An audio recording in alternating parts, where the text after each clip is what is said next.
Season 8, Episode 1. So, April, this will air in June, so 6 months into 2025. What are you grateful for? What's something that's exciting that happened to you that you're grateful for?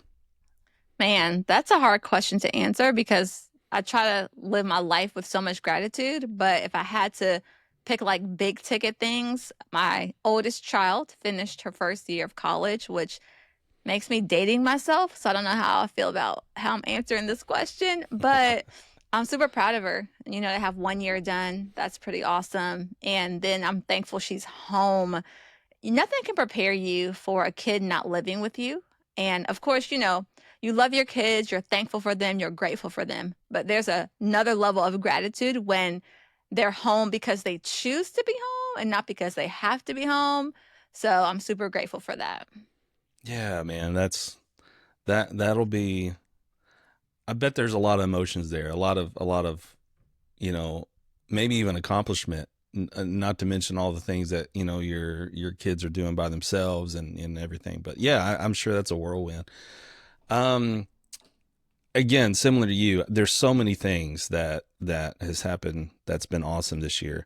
I would say if I had to pick one, so of course we had a baby in May last year, so we're at a year now. So it this year, it's we've assimilated really well. Like life is moving forward really good. All the siblings, all the kids are really supportive. Actually, my second youngest, she's 5, and Eloise, my youngest one, was in the office with me and Jennifer, and being really quiet. And being in the office is a really big deal. Eloise being by herself is, oh, okay, where's Eloise at? If she's not making a noise. One of those things. Really quiet, something bad's going on. So Charlotte, who's 5, noticed that she didn't hear Eloise and didn't know where she was, and you just heard her. I think she was even upstairs or in a completely different room, but she said, you just heard her say, Eloise, where's Eloise, guys, or something like that. So it was a really cool moment to hear and see that. And again, all the other kids are doing a really good job, just assimilating to a family of 6. So, but yeah, I think if I had to pick one, that would be one of them for sure. I love it. I love how both of our gratitude is based around our kids. That's just a sign of aging, I think. Like that's the most exciting thing happening in our lives right now are other humans, not really what we have going on. But it's fine. It's fine. It's We're fine. gonna jump into our topic today, and it's just I'm excited about this, Mitchell, which I know you are too, because it's something we both love. We love to help business owners shift their mindset into knowing that yes, they are going to do all the behind the scenes stuff. They're going to build their business, they're going to service their clients, but it's also important for them to not hide behind all of that and show up or create content so their business can show up to really elevate what they're building. And so we're going to talk about today just some things breaking down the mindset and systems to take people from just running their business to actually creating content that builds that visibility, builds that connection, builds that trust. Because as you and I both know, as we talk to different business owners and businesses, that can be really intimidating. And I don't know why, right? Maybe it's because it's our wheelhouse, but we hope to shed some light today so it's not intimidating for you, that you can know what it looks like to move from just being an operator of your business to being a storyteller of your business. And I know the operator part, a lot of business owners, they've mastered it. They've mastered it. They have it down. They know the spreadsheets, they know the workflows, all the things. But when it comes to that storytelling, they either avoid it, they overthink it, or flat out sometimes just they don't do it. And so today we hope to empower you as you're listening to get out there and tell your story in a way that complements all the things you're doing on the back end. And it really does start with mindset. And so we want you to shift that mindset. Yes, I'm operating my business, but I'm also called to be a storyteller. Now, Mitchell, here's my question for you. At some point, and I don't even think there's like a right or wrong answer, but at some point, do you feel like if you just operate your business only, it can become a lid to your growth? Uh, I think there's probably factors with that. Like, are you by yourself?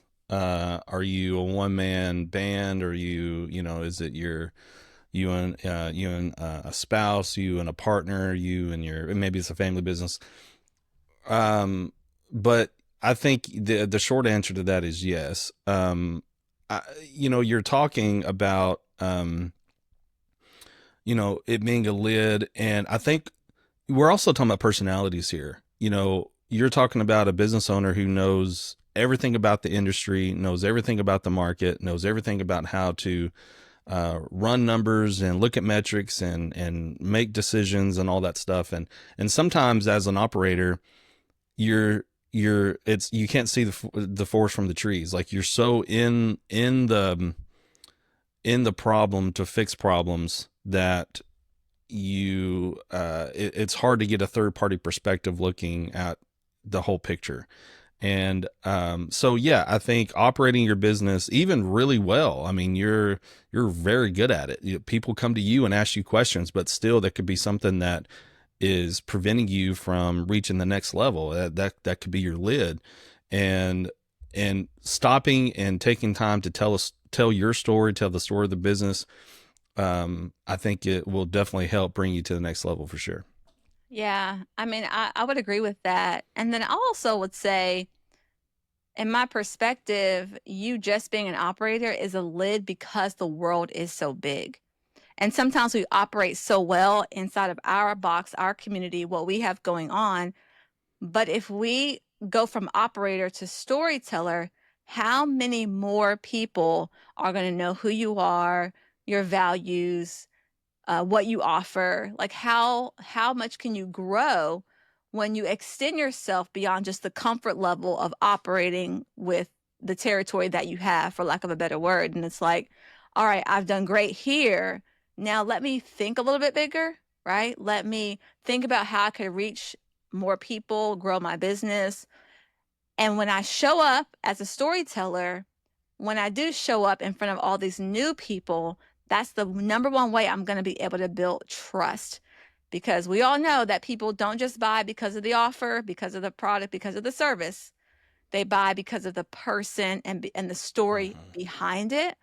And so I really want to just reiterate this fact that, man, operating your business is important, or not saying that. You have to do the back end, you have to know your industry, you have to service your clients, but do not lose sight that you have to show up and tell your story. Now, whether that's you as the face of the content, or you are allowing, someone else in your business, another key team leader or partner, to be the face, but people want to see the person behind what's going on. And I know, Mitchell, storytelling is your heartbeat. And how do we get people to understand, Mitchell, that storytelling is the number one way to build trust? Well, you said a big aspect of it. People will buy from people that they know, that they respect, that they can relate to. I think that's a big part too, is that it's not someone that they wouldn't have any kind of connection with, or any kind of be able to understand. I think that the more that your client, your customer base can understand where you're coming from, what your heart is, and that the person that you're selling to a service or a product can see where you're coming from, and then see themselves in it, or have something there, have some sort of aspect that they can relate to.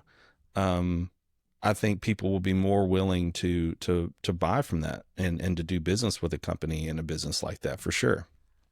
Absolutely. And I know you may be listening and you're thinking, how do I do this? I hear you, Mitchell. I hear you, April. How do I make that shift and move myself from just operating my business to being a storyteller? And you've heard us say this before, but the number one way to do this is to share the journey, not just the product. And that means sometimes you have to share the messy middle, which is really hard sometimes for people. But people, I think, resonate with that, showing them the process, the behind the scenes, letting people see maybe how you think, what you're building, why you made certain decisions. And when people feel a part of the journey, there's this sense of loyalty, I think, that develops out of that. So definitely share the journey, not just the product. And then also think about the things that you do naturally as an operator. Use that for content. I think sometimes we think we have to have these two things in two separate boxes. It's like, all right, I'm an operator. All right, take the operator hat off. Okay, now I got to figure out how to be a storyteller. When actually, all the things that you do as an operator probably can give you a clue to the content that you want to share with your people. As you're finishing up client work, talk about on your content what made that project effective, for example. Or maybe you tweaked an offer that you had or a service that you had. Maybe in your content, share some insight as to why you made that decision, what made you tweak that offer a little bit. So I want you to know, like, it doesn't have to be rocket science and it doesn't have to be overwhelming. Let's take what you're strong at as an operator and now move that and let it bleed over into the lane of storytelling.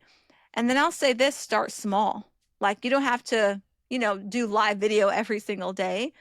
You don't have to write a whole novel about the starting of your company, but you can start with small, like one weekly post, just sharing a thought. Or, doing some sort of voiceover where they're getting to hear your voice and the heart behind a decision that you made. So one small post at a time goes a really long way. Storytelling doesn't have to be just about this big performance per se. It really is just like showing people, like showing up for people and having a purpose, like showing them, hey, this is my business, this is my purpose, this is what I value, this is what I'm about. And when you let people in, it definitely will grow your business. So we'd love to just hear your thoughts, Mitchell. Any encouragement for people who they're a little bit leery to share that operator side, and shift over into storytelling. Well, you talked about something that I've seen from you consistently is basically just be simple with it. It's the simple things in life I think that people can gravitate more and really kind of help get you out of any kind of problem that you're stumped on, so whatever kind of hurdle that's in front of you. But what what you just described is things that I've seen you do on a regular basis, and even my own struggle, because you're talking about a struggle that I have with my personal posting of my wedding business, of my wedding videography, is uh just taking time and just do your everyday thing and make it simple. Just talk about where you're at, um something that you've learned, something that you've grown from. And I guarantee you, and I'm just thinking in my own context, I know that there'll be a potential bride that is, she sees what her, she can relate to what she's envisioning for her wedding day and how that could look on her wedding day and potentially strike up some business. So I think it's a great idea. I think, again, simple is the best. And just talking about what you're doing, a hurdle that you had, or the reason why that you do this versus other businesses, or other ways that people do things, I think could help grow your business for sure. Yeah, no, I love that. And I'll just add just some encouragement.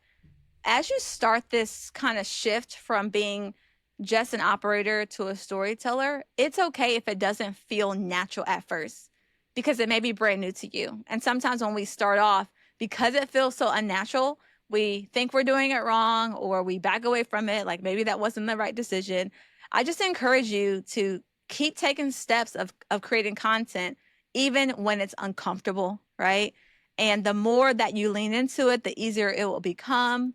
The more you share, more people are going to trust you. The more you show up, you're going to find more opportunities. And actually, opportunities are going to find you as you show up.